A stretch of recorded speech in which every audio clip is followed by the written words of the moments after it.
highwayman came riding, riding, riding.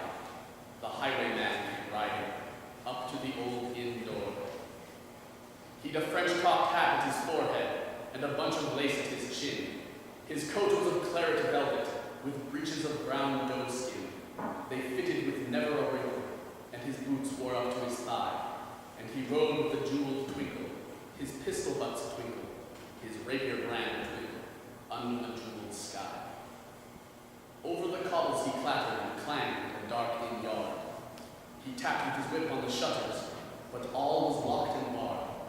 He whistled a tune to the window, and who should be waiting there but Bess, landlord's daughter, the landlord's black-eyed daughter, plaiting a dark red love knot into her long black hair. When dark in the dark old inn yard, a stable wicket creaked, where Tim the ostler listened. His face grew white and peaked, his eyes were hollows of madness, his hair like moldy hay, but he loved the landlord's daughter, the landlord's red-lipped daughter. Dumb as a dog he listened as he heard the robber say, "One kiss, my bonny sweetheart, I'm after a prize tonight, but I shall be back with the yellow gold before the sun's first light. Yet if they press me sharply and harrow me through the day, then look to me by the moonlight.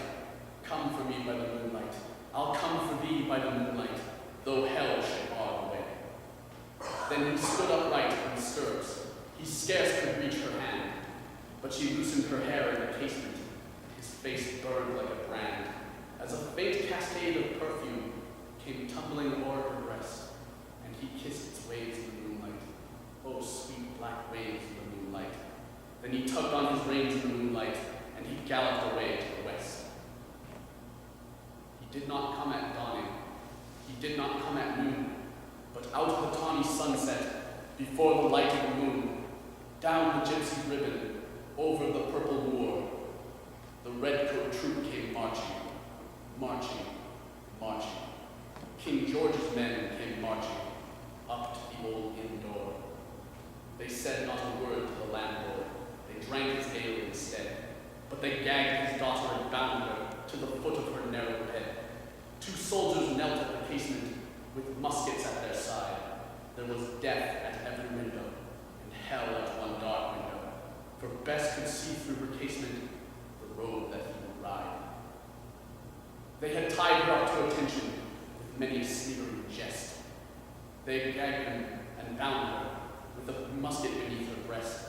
"Now keep good watch," and they kissed her. She heard the dead man say, "Watch for me by the moonlight, look for me by the moonlight, I'll come to thee by the moonlight, though hell should bar the way." She twisted her hands behind her, but all the knots held good. She writhed till her hands and fingers were wet with sweat and blood. She stretched and strained in the darkness, and the hours crawled by like years, till on the stroke of midnight, cold, the stroke of midnight, the tip of one finger touched it. The trigger, at least, was hers. The tip of one finger touched it.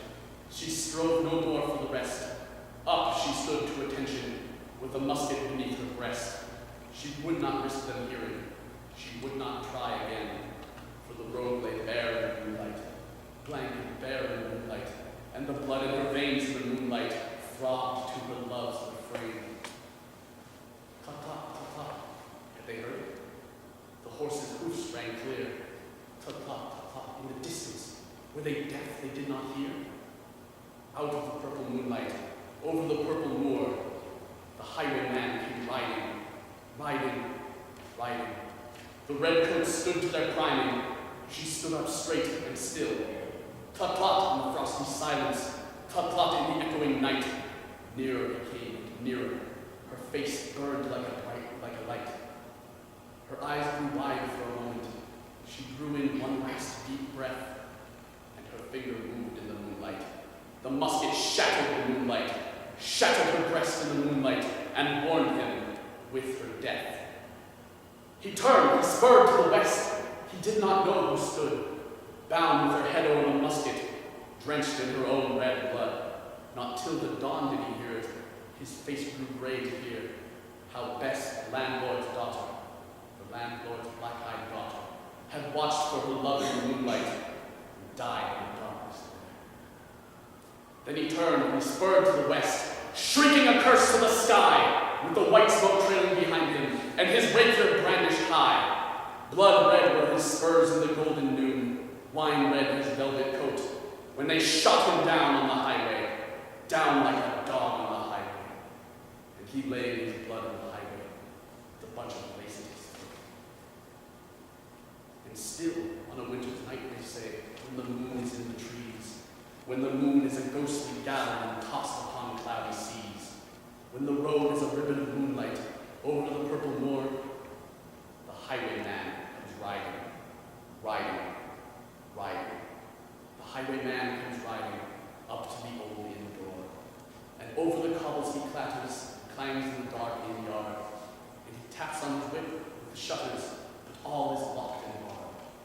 So he whistles a tune to the window, and who should be waiting there but the landlord's black-eyed daughter, Bess, the landlord's daughter, plaiting a dark red love knot into her long